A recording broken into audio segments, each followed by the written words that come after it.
Let's begin with the chant. If you know the chant, please chant along. Om Asato Ma Satgamaya Tamaso Ma Jyotir Gamaya Mrityor Ma Amritam Gamaya Havir Avir Maeti Rudrayate Dakshinam Mukham Te Namam Pahi Nityam Te Namam Pahi Nityam Om Shanti Shanti Shanti. Lead us from the unreal to the real. Lead us from darkness to light. Lead us from death to immortality. O Lord, shine through and through, and ever protect us with thy loving presence. Om. Peace, peace, peace to all beings everywhere.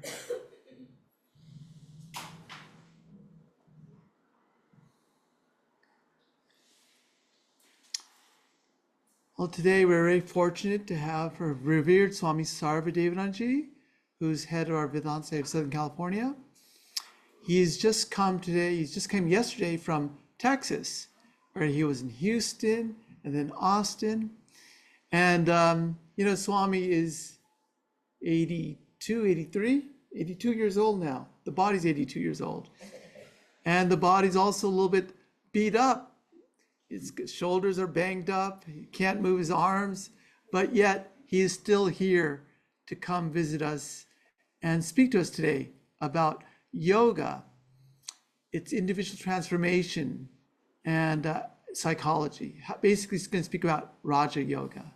So today we are honored and very happy to have Swami with us today. Swami Sarvadevananda.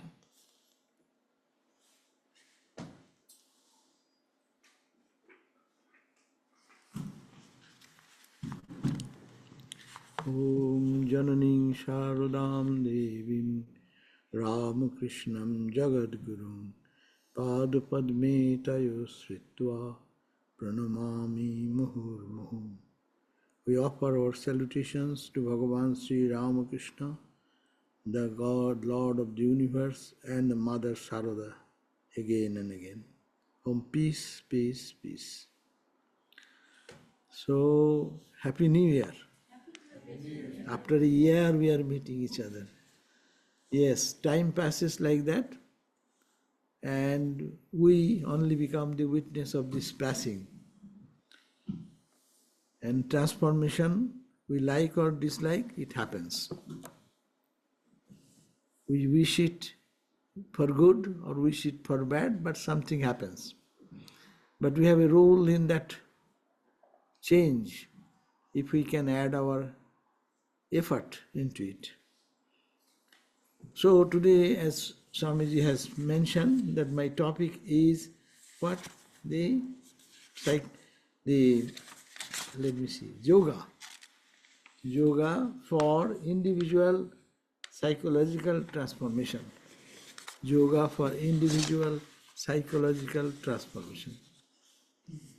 Yoga means union. Union with what?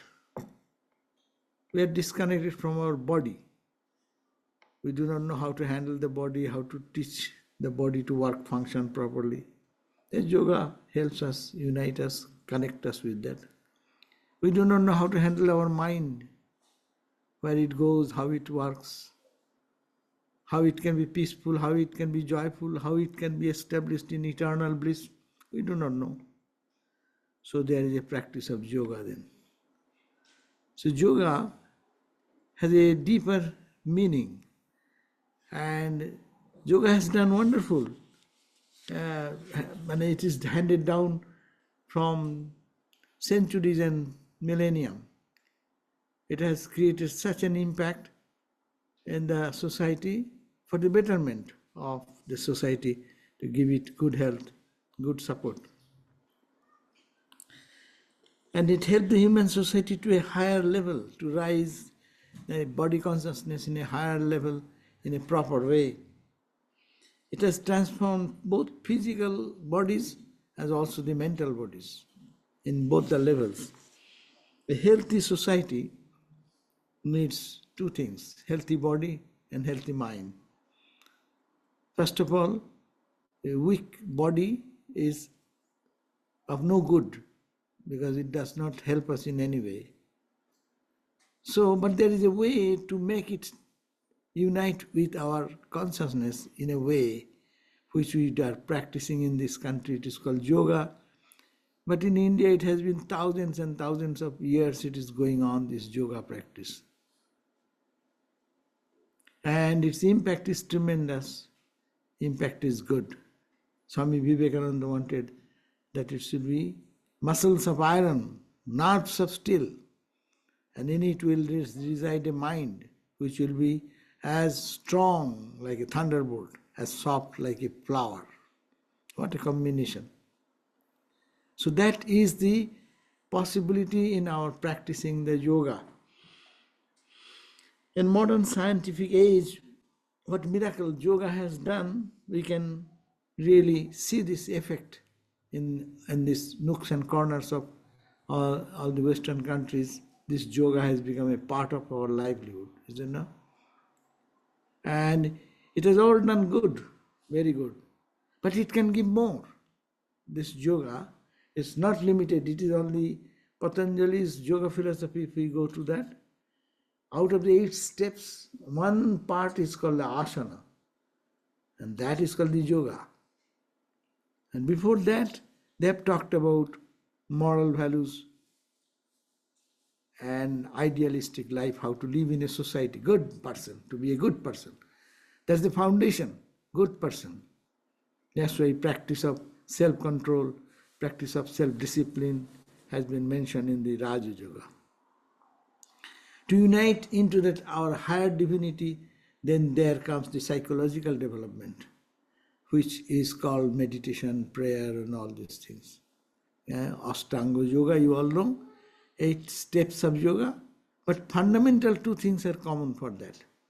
If we want to unite with body also, there should be very regulated system of living a moral and idealistic good life in the society. Yama, niyama, these are all basic, very basic things. We are not trying to focus on that much, but still to refer before practicing yoga. Whatever yoga is done, this has to be very much focused on these points. One, yoga starts with the, first of all, yama. Yama means what? Yama means some control, self-control. What are the control points? Ahimsa. First characteristic, don't hurt anyone. By word, thought, deed, action. Ahimsa. Satya. Hold on to truth. Life is too impermanent. So to hold on to truth is, God is truth, and ultimate reality is truth. Hold on to truth. Asteo. Non-stealing. Don't steal others' property, money, through your physical effort or your look, your hearing, your talking. Check, check, check, check. Control, control, control, control. Don't steal. Take what is your legitimate to you.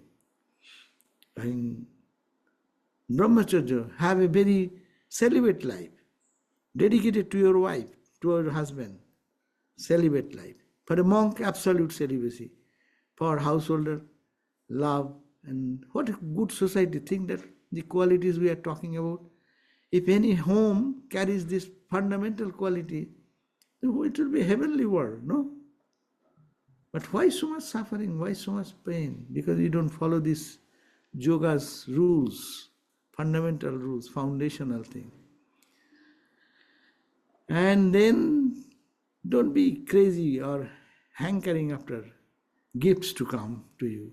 People will give you thank, people will give you gift. You want to give, and that also not expecting what return. These are called the 5 disciplines, self-discipline. And 5 rules I'll follow. They are called, keep the body clean, thinking it is a temple of God. Saucha, santosh, Keep the mind always, try to keep contented. Why make unnecessarily being jealous, seeing something, someone is in good health, I am jealous of that and I suffer. What's that? Why not learn? You rejoice. Someone is happy, you are happy. So that should be the characteristic. Contentment of the mind. Physical body, keep the body clean, thinking it is a temple of the Lord. Live that consciousness. It is all psychological. We live the life, but we don't live life because we are not careful about that. Then, stop austerity. Yes, little hardship comes in life. Take it as austerity.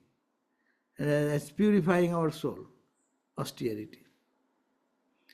Then study every day some spiritual text or uplifting, what uplifts your mind to a higher level. And then ultimately, you try your best, ultimately surrender to God. These are the very, very fundamental two, yama and niyama, told by Patanjali, sage Patanjali. And now he talks about, after this basic thought, then he's saying, keep your body strong, asana. Asana means yoga asana. Of course, asana means yogasana, you do such practice, it is all God-centered. So you do such practice so that you can sit for meditation hours and hours together without any sense of your back pain, this pain, knee pain, leg is sleeping. All will go away by practicing of yoga. That is called the yoga. That yoga is the physical part of it. So out of the 8 limbs, this is the third point. Then Patanjali suggested that you should do little breathing exercise. Because breath has connection with mind, we are going to control our mind much more efficiently. As we try to do our exercises methodically, scientifically, so that every body blood circulation happens and everything. Nowadays, what is physical therapists and occupational therapists are doing? They are taking only one little part of this asana, yoga asana part. Very little part. Only moving your arm this way, finger this way, leg this way. And then yoga practice is all inclusive. And then not be satisfied in the physical level, go higher, something higher. And then is the mind control. To control the mind, that's why it is said you cannot control the mind because mind is so fine. Therefore, what you can do? You can just go to catch the breath. Because breath has connection with the mind. Therefore, control the breathing. Then their mind will be controlled. Purposely now, we are entering into psychological level more. First was the physical part of it. Now we are entering into the psychological part. And that psychological transformation is very important. And that leads us to pratyahara, withdrawing the mind from distracted things. Then dharana, holding the mind in the consciousness or in your divine self. And diving deep into that is meditation, dhyanam. And deeper meditation is samadhi. That's the goal of Patanjali now, and that's the human goal. So psychological transformation should gradually is more important, but that should be a physical part. And we are in this country and in most of the Western countries, they are awakened now. They are all careful about health and yoga. That's called the yoga. But we have to move forward, further. The yoga can give much more than physical. It can give us samadhi. It can give us the total bliss, an absolute consciousness of the divine. Union with that divine which is here can be connected. So Patanjali's philosophy talks about that. With all yogas are talking about that, but we are focusing on psychological transformation, how it can be done according to Patanjali's philosophy. So, we talk about what is a holistic study today. As I have said, that we have done well with the yoga, at least starting point, and the physical part of it has been practiced. Many hundreds and thousands of people are practicing the yoga, and that is giving them good health, and also their lifestyle is very much improved by that. But we have to go further step, that is the psychological transformation of individual souls, and that transformation will gradually grow and grow and grow. Ultimately, mind will be so pure and transparent, then it will show us the truth face to face, and we will be established. We will know who we are, our eternal nature. Vedanta says, I am that, and yoga will say, you merge into your consciousness, you merge yourself into the divine, and that will be the real. So it is that's why we find the main purpose of yoga is this, actually, to lead us gradually, making our mind much finer and intricate, and then making it clearer and clearer, ultimately, to see the truth face to face. And with that psychological transformation, the mind will show God everywhere. Mind will show God divine here within, in the closed eyes, samadhi, and when we open the eyes, you see the same divine everywhere. So that is the achievement, climax of our human personality. We are all waiting for that. What happens then? Then it happens that we feel that what you have to attain, you have attained. Praptasya prapti. What is to be attained in human life, the goal of human life, the climax of human achievement, is to be established in eternal bliss and joy. In material world, whatever we get, still something remains to be achieved. There is no end of achieving anything and getting fully satisfied in this world. $1 million is to be achieved with great hardship for many people. How many people can get it? Okay. Now million can be billion. Million will not satisfy. Billion. Billion will not satisfy. Multi-billion. And go on and on. Where is the end of this craving? In this world, there is no end of it. A small kingdom, a small territory is called, I am the landlord. You are very powerful. Landlord becomes extended the land and becomes a town, a country.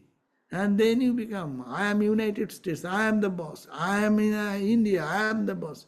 And now you become the lord of the king of the entire earth. What happens to that?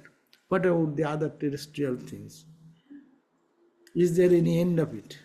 That's why it is called, always it is dissatisfying. But after attaining that purification and psychological transformation, practicing every day in our life, what will happen? You will reach a place you think, I don't need anything. I am saturated with everything. Praptasya praptam. My all suffering is gone. I do not know what is called suffering. Like Holy Mother said, I do not know, my child, what people talk about suffering. I feel in my heart overflowing joy all the time, pitcher full of joy, overflowing all the time. That is the state of perfect transformation, psychological transformation will bring. Praptasya prapti, and all the sufferings disappear, and the ignorance which creates us, brings us back again and again to this world of diversity, that will also be totally gone forever. That cause is eradicated. So this is the end journey of our psychological development. So the main purpose of yoga is this, that transformation which inch by inch every day will lead us to that perfection.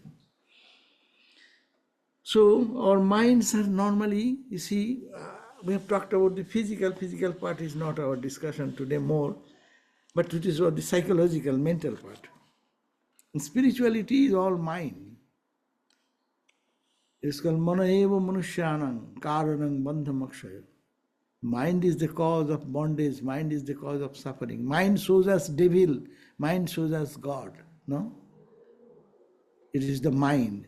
So how to deal with the mind and how to master the mind, how to conquer the mind, how to make the mind transparent and clear, then we can see our real nature shining. So that is our mind clouded. That is the reason it does not allow us to unite with our glorious, self-effulgent, shining and blissful divine nature. A gross example, today's sun, see, it's clouded. We don't see the sun. Now the cloud is, when it gets eradicated, what will happen? Little by little, the shining nature will evolve automatically. Sun is all the time there. I am not united. Yoga means union. I am not united with that. Who is stopping me? Stopping the cloud. Stopping my mind.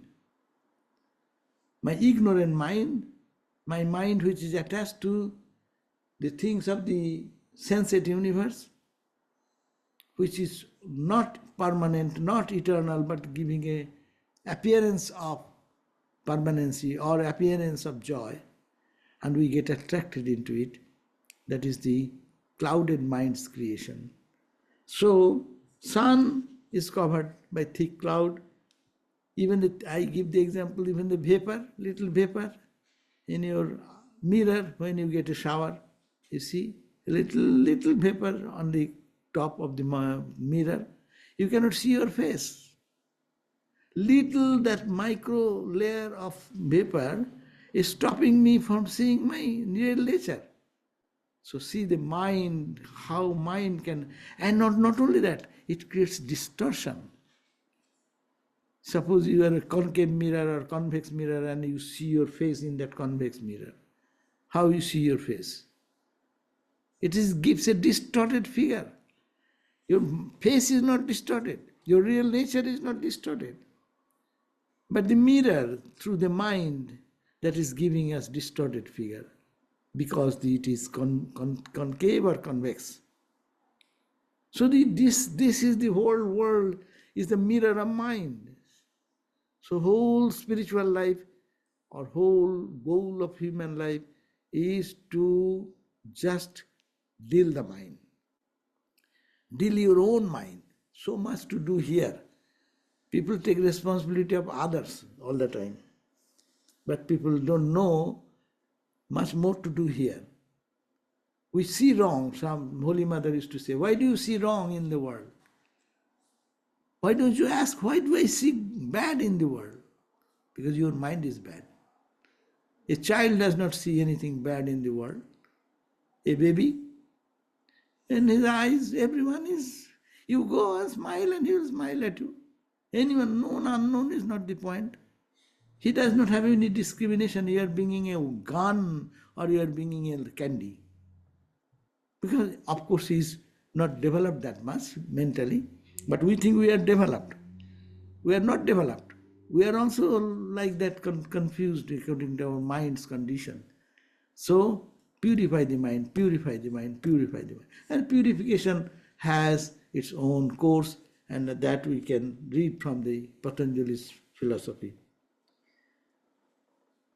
Yogaha chitta vritti nirodha. That's why the very first verse, second verse will say, Yogaha. What is yoga? Yoga definition, chitta vritti nirodha. Chitta means the mind. Chitta has a meaning. It means mind and all other faculties. Mind, intellect, and your memory, and your ego. These four aspects of mind. Same mind functions in four aspects. When mind vacillates, cannot decide, we call it mind. When mind determines something, this, I will go, I will eat, I will not do it. Decisiveness of the mind is called buddhi. And mind also carries the memory. I did that yesterday. I have committed to do this work. Those are the part of the mind. It's called the chitta. And ahankara, ego, I will do. So when transformation happens, it happens in all the four layers. That's the beauty of it. When misunderstanding comes, in all the four layers, a person becomes a brute. His brutal identity, ego, his brutal decision, his brutal memory, and brutal mind. All the four layers act simultaneously. Take care of one, the others will be pure. That's why it is benefit also that we can improve on our mind, chitta, vritti, that ripples every time mind is jumping like a monkey. Look this, it creates an image. It look this, here is an image. All the time it is creating and not seeing the thing straightforward. It has its own clouded nature. It gives a distortion. Reality is that everywhere is God. You are sitting, you are not human. You are all Satchidananda. I am a fool. I am seeing you as a human being. And not only human being. This man is good, that is good, that is this is this. All this analysis is done by my mind. So, chitta vritti, the ripples which comes in the mind, this distortion which is going on due to the presence of the mind in between, nirodha, just try to stop that ripple. It is like the ripple, you throw a stone. That example is given in the scripture. In a lake, you throw a stone. When you throw a stone, there is a reaction as the stone hits the surface of the water. It makes a ripple or it makes a splash. That is the instant reaction. I see something, my instant reaction. And then it does not end there. That stone which you are throwing, that settles down under the bottom of the lake. So it goes down in the bottom of my mind.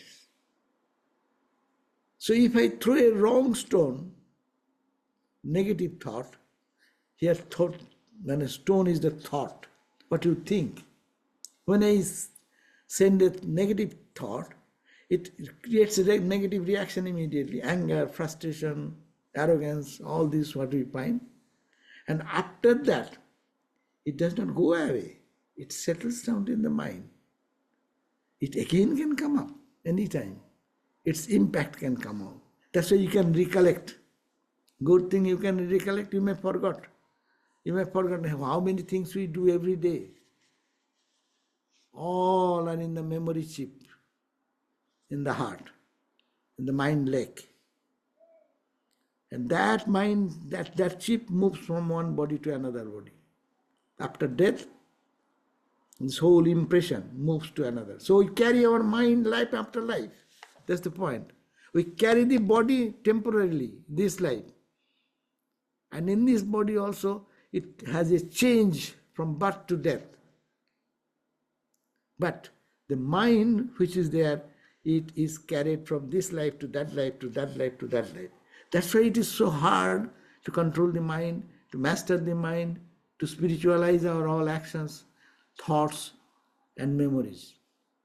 That's why you say you do memory, improve your memory. Think of the Leela of God's Leela, divine sport. Think of Krishna in Vrindavan. You think of, go to Mathura. You can think of Ramakrishna, go to Dakshineshwar, go to his birthplace, go to his Kashipur days. You keep your memory. There are good memories, bad memories. You can bring those memories into your awareness. That will be cleaning the process. And bad memories can be brought also. And sometimes I wish or I don't wish, it will come. It is like, in this country we have not that much dirty places, but in some places you find that there is so much dirt and dust has gathered. Oh, constantly some bhuri is coming, bubble is coming up, boom, boom, boom, boom, boom, boom, boom. That is coming because what is stored in that thing is coming up. So to handle this mind, that's why it's so delicate, because it has carried in its memory stick all the memories of all beast, animals, scorpion, snake, tiger, jackal, hackle, all these things, whatever is there, all are in the memory chip. Sometimes that's why a person becomes so brutal. How the brute comes from him? Because brutal instinct is there, and some reason it has been pumped, or it has been given this inspiration to come up, and it reacts that way. So that is the function of the mind. That's why it says chitta vritti, try, to nirodha, to stop the wave ripples of the mind taking its own varied forms. Nirodha, check it. And that will give you yoga. Yoga means samadhi. Yoga means union with your divine nature. So yoga, what is yoga? Samadhi. Samadhi is what? Chitta vritti. Chitta, this mind, its ripples, its actions and reactions. Nirodha means stopping. Stopping that it not take a ripple. It will be calm. If the water in the lake is calm, you see, full moon night, how beautiful is this? And when it is only wavy, you cannot see the full reflection of the moon. You can see the reflection on these little sparks on the top of the ripples. But you cannot see the full moon, the full shining Atman, which is within, is impossible to see because it is rippled. So that's why it is said that chitta, and chitta has 5 categories. Patanjali is very clear on, he has analyzed the mind such a depth. That's why we call the ancient psychologist, greatest psychologist in the ancient time till now. No one can beat him. He has analyzed mind and said 5 types of mind is there. Kipta. Kipta means he's irritated all the time. Anything you say, he's irritated. He's irritated means his mind is irritated. He is not irritated. He's a good guy. The mind is anything, some small thing. It's like impossible that for that mind to meditate. It is not mind. Kipta, big kipta, mudha. Mudha means dull. It's callous. You say whatever you say like a piece of stone. It does not care for anything, does not hear anything. Sleep, tamas. Shipto, mudha, big shipto. Big shipto means occasionally it settles down like us. We are in the big shipto level. Sometimes it likes good. My mind is settled, a little bit peaceful. Other time it is jumping again. So sometimes keep shipto means that is the point when it is sometimes calm, most of the time disturbed, but sometimes calm. First is jumping like a monkey. And Swami Vivekananda has given the description. This monkey is jumping, it's by nature mind. And this first mind is Shipta mind, means Bangla bole khapa mind, khapa mon. Shipta. Khepe geche monta. Khapa mon. Shipta means what? It's a monkey is jumping by his own nature, and then a scorpion has bitten him. And then how the jumping will increase. And not only that, then someone has fed him some wine. And see the jumping nature of the monkey. So mind is jumping. They cannot have any patience to hear anything, say anything, understand anything. And before saying, already the action is going on. It's impossible to handle them. And then them means that type of mind. So no samadhi, no practice of japa meditation is possible for that mind. So it needs much work to be done. But mudha, and as a callous mind, I am reading the book, I read it, but what did you read? Oh, that I don't know. I heard a wonderful talk, Swami, you gave. What did I say? Oh, that I cannot say. That means it has not entered. It is like a mudha, dull. And vikshipta is our mind when sometimes it gets settled, sometimes it is disturbed. This is the mind fit for just practicing, starting spiritual discipline, starting spiritual practice. And the next will be ekagro. You know your spiritual life is will growing when your mind has concentrated. Those people who can concentrate, for them, whatever they study, even in material world, they become successful in everywhere. When the mind is concentrated, scientists, their minds are concentrated in their subject. Those who are studying any science subject, any psychology, where their mind is totally focused. Even someone, we become ekagro, one-pointed, watching a very interesting movie. No? Someone is calling you, you don't hear the name because you are concentrated there. But it is easy to concentrate on that, but not on our divine nature, divine self. So this is the chitta ekagro. And you will practicing this ekagro stage, one-pointedness to increase in our life, concentration, practice of concentration every day. That's why we do in what we call meditation. What we do in everyday meditation, we try to concentrate our mind and focus in one subject. No. And how much we make an effort, how much we receive the result.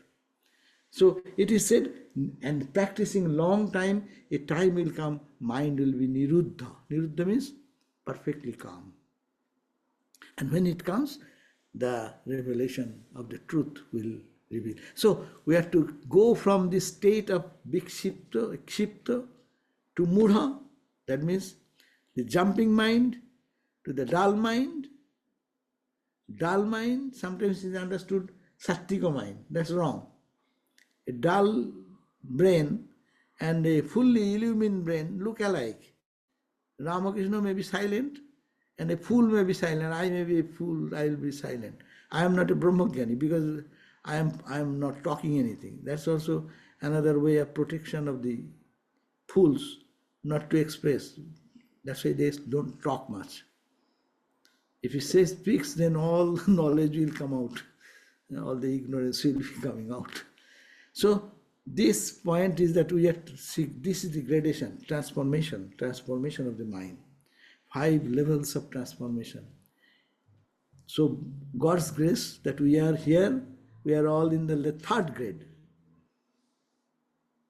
Vikshipta. It's called Vikshipta, means occasionally is quiet, occasionally becomes peaceful, occasionally and jumps in its own way. So, but I can reduce this jumping. Now there is a process. Patanjali will say, you can reduce your jumping. See the world, vichara. They say, vritti nirodha. What? Otherwise it is how? Abhyasa vairagabhyam. How you can reduce this jumping mind, the cluttered mind, the confused mind, the dull mind to the higher and higher and higher. It says, Abhyasa vairagabhyam tan nirodha. You can take this procedure of nirodha, means calming down the mind, not to be reactionary mind, peaceful mind, by abhyasa, repeated practice. Keeping constant effort to keep the mind in the pure knowledge of the self. Constantly you think. Try to put the mind in again and again, again and again. That's what we do in our meditation. Actually, we are not fit for meditation. We only try to do the mind to pull back into the concentration. Concentration means what? It is scattered everywhere. Mind is scattered. When I sit for meditation, it goes to every place of your business, of your friends, of your disputes, of your joy, fun, memory. It runs everywhere, but not where you are wanted to give. You wanted to put it in one point, God as consciousness or God as a Yurishta Devata. It does not come. Therefore, it should be repeated effort again and again to bring the mind in this God. And Vairagya means the renunciation or detachment. Detachment to what? Whatever you see, your mind, you have to teach your mind. All I have seen, this cannot give me eternal joy. So I need not be very much involved into it. That's my meditation. I want to bring the mind back to that which is eternal. So drishta, anushravika, I have seen. Heaven is good.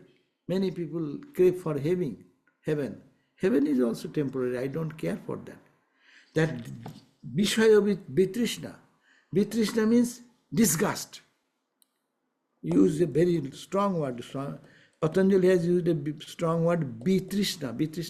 Trishna means thirst. That is a strong word.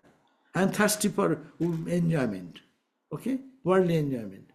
Vitrishna, total disgust. Then there it comes, Vashikara Sangha Vairagyam. Then you have successfully controlled your mind. Vashikara means Vasha. Vasha means total control. That type of Vairagya will be achieved. And that Vairagya what will give? Your Purusha Khyati, the wisdom, the knowledge who you are. That knowledge will be revealed in your heart.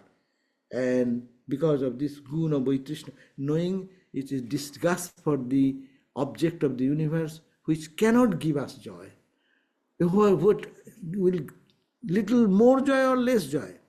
But every joy is limited in this world. Every joy in heaven is limited. Because it has an end, it has a beginning. I don't want that. That type of Nachiketa, a gross example. Nachiketa was given all this allurement by the king of death that you will go to heaven, you will get whatever lifelong life you want, 100 years, 500 years, I'll give you that blessings that you live as long as you want. So, but he said, no, it means nothing to me. Tabaiva vaha, tabanitagi. That's called Vairagya. Vairagya means detachment. It is not foolishness. It is a wise selection. If you get 1 billion versus 1,000, we are happy with 1,000. Who cares for billion? But when you understand billion, what? Then you will say, who cares for 100,000? Who cares for this? It is meaningless to me. I am not interested anymore. That is called the Vairagya. Vairagya means not foolishness to give away. Everyone thinks Vairagya, when he says renunciation, it is a very negative word. Oh my God, I have to give up. No, you are not giving up. You are giving up what is little, you are going for what is eternal. Eternal versus momentary. You want to be happy with momentary, stay on. And try. Let 1 life, 2 life, 5 life, 10 lives, we spend all those. And still we are trying to do that. But when knowledge wisdom will come, that this I have tried and I failed. I cannot keep myself satisfied there anymore. So let me try this eternal joy by Vashikara Sangha, Vairagya. That Vairagya, that detachment which will come due to control of the perfect control of the mind, out of analysis, reasoning, out of understanding that I cannot feel satisfaction with anything I tried. So that is the, say Buddha. Let us get an example how he attained to that perfection, no? By meditation. And what happened? Why he felt disgusted with his kingdom, wealth, prosperity, singing, dancing, all the pleasures of the princely entertainment. What? It did not please him because it is temporary, it is momentary. So that is called the psychological transformation. We need to do that in our life so that ultimately we can be established in that absolute peace. No? So that is and as the end result, it will, as I said, it will bring that knowledge that you have nothing to gain. After having this Vairag, as soon as you have that renunciation, how free you are. You don't care for anything in the world, no? I remind myself of that Alexander story with the holy man. The holy man, he has no possession of the world. He's just lying down in the Himalayan, in a rock and sunbathing. He has no clothing, no gorgeous dress, no food. Where he will eat the next moment, he does not know. And when Alexander went and saw this wonderful man of renunciation, he was very pleased and he said that, "Sir, I want you to be in my palace, courthouse. I will keep you with all dignity. Please come." And he said, "Why are you disturbing me? Get out of my way." To say that to Alexander, and he has his ego. He immediately tried to pull out his sword. "You dare say like that?" And that holy man then burst into laughter and said, "Ha, ha, ha, ha, ha. You kill me? Me, the fire cannot burn, water cannot soak, no? Air cannot dry, sword cannot cut. I am eternal." Then Alexander, he was an appreciator of wisdom and knowledge also. He actually then understood the greatness. Here is the courage. I don't care for your palace. I don't need. When the need comes, then you go. What is the need? If you are established in your heart, the absolute joy, limitless joy, what do you care for palatial joy? What do you care for anything? Good health, longevity, 500 years yogic practice, miracle. What does it matter for you? You are in the crowning success and you are established in your own glory, divine glory, and your face will shine like God himself. Thank you all.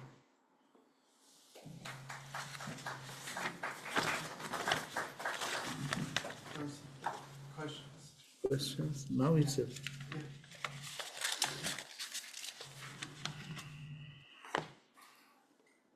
If you have any questions, please just raise your hand.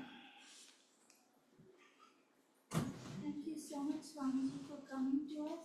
You bless us for the new year. And thank you very much. May God and Gurus bless you with the best of health and everything, so you are always there for us. Thank you very much. Thank you also. Because of you, I am here. I'll ask a question. Okay. Swami, is it possible to surrender to God, but also to work for change? Of I course. accept my flat tire, but I'm also going to call AAA.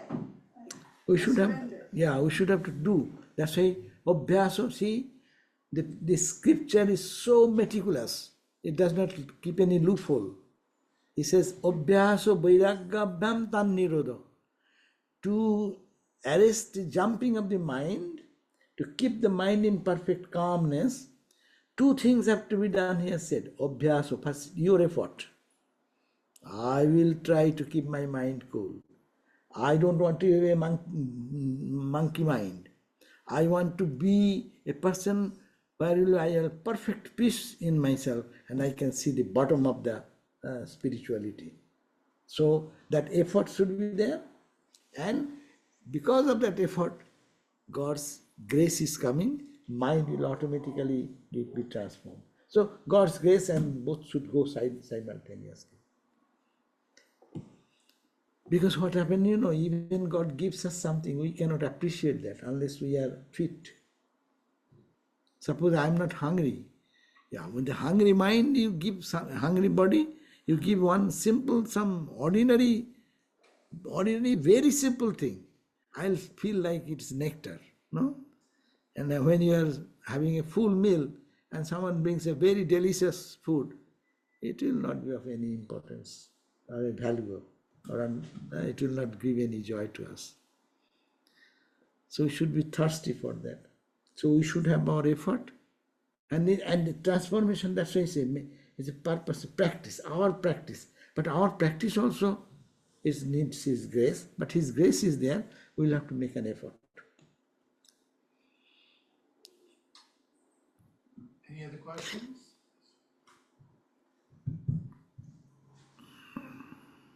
Hi, thanks for your talk. I was curious if you have any thoughts. Can you hear me okay? Okay. If you have any thoughts on what yoga would have to say, or if there's any benefit to ascetic practices in achieving yoga. Like, I come from a Western background, so I think of like monks, Christian monks doing ascetic practices like fasting, or they'll even sleep on hard surfaces, things like that. Is that part of this yoga practice as well? Yeah, there are different levels of practice.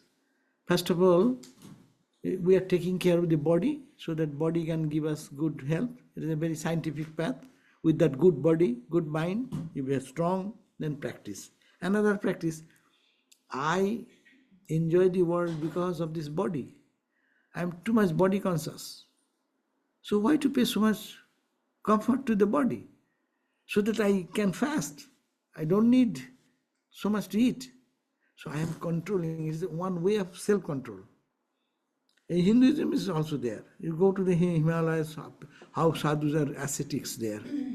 In this cold season, we are with jackets and things. We are, and you go and see that they are smearing the ashes and sitting in there. So this has its own value. It brings purpose. Why they are doing? They are thinking that this body is not to be pampered, so that my body consciousness is more. My mind does not go to God. Therefore, having a control over the body, rest of the mind I will give it to God. That is the purpose of real asceticism. And that is its value. But sometimes people forget that goal. Hindu saints are also there, you will find. They only emphasize on austerity. That is not good. Mere austere. See, in the early days it was like this cold season. In our Hindu practices, you look at that. All the time you go. Now there was a big dipping ceremony in the ocean. No. When the most coldest day of the year, and windy and this and that, you have to take a dip in the ice frozen water. The river, so that is considered austerity, and that will give punnam. They have idea that it will give you some punnam, means merit, and that merit will make in next life you better. You will be born in a family of a rich family or a very highly established society. So there are different desires why you do this, but when it is done for God, then it's okay. Ramakrishna used to cry and weep. He used to know after performing his worship in the temple, he used to go and cry and weep day and night, austerity. No food, no drink, nothing, caring about the body. No, that was madness for God. Austerity is sin from outside, but madness inside for God. But sometimes we do the opposite way. We do the austerity, so that madness come in our life for God. But sometimes people think that next life I will be born in such a way, that desire prompts them to be austere. Or I will go to heaven, that is an austerity. But it has its value. If it is proper mental attitude is there, it is helpful.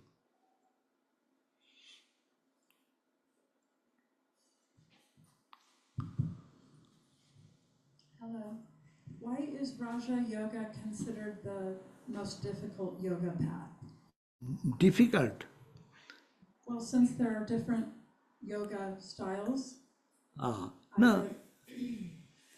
Yoga means, if you mean that physical part of the yoga, you are meaning that, or you are meaning the psychological part?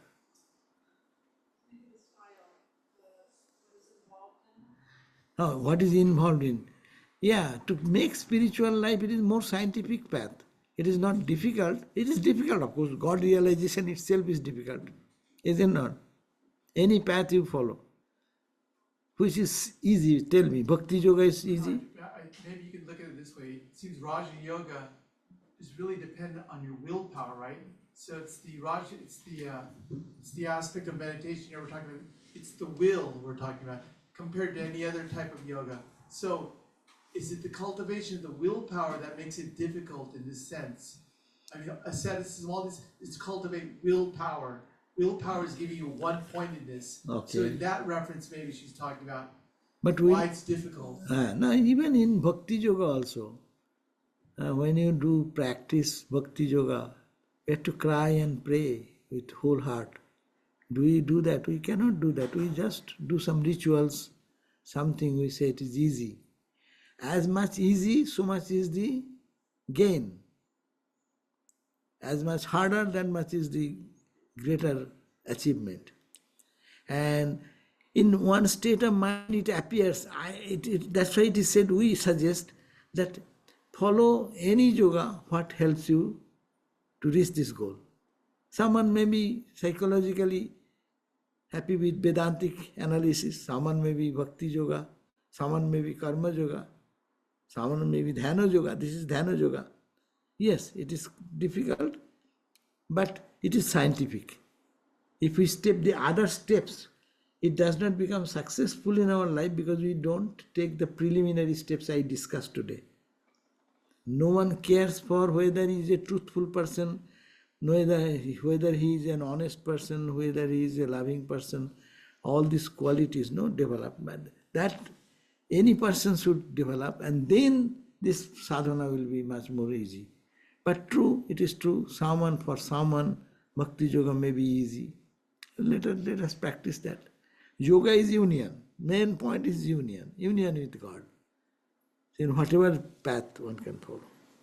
And it practice, everything comes on practice. Why this Raja Yoga is difficult? Because our mind is so disturbed, it does not stop. Once it stops that's why many times I say that even 12 seconds, if the mind can be held in one particular object, you call God, then that day we do 1 unit of meditation. Only that much meditation can transform our life. Then it will pull us. First to go to certain level, and then it will pull us. But yes, that's why we suggest 4 yogas together. Vedanta always suggests not one yoga. In the morning you become Raja Yogi. And then when you finish your meditation, then you become Karma Yogi whole day. When you come back at the end of the day, say, oh Lord, what have I done? I did it for you. Please give me love, devotion, Bhakti Yoga. So we take all advantage of the 4 yogas. And it's better path is 4 yogas.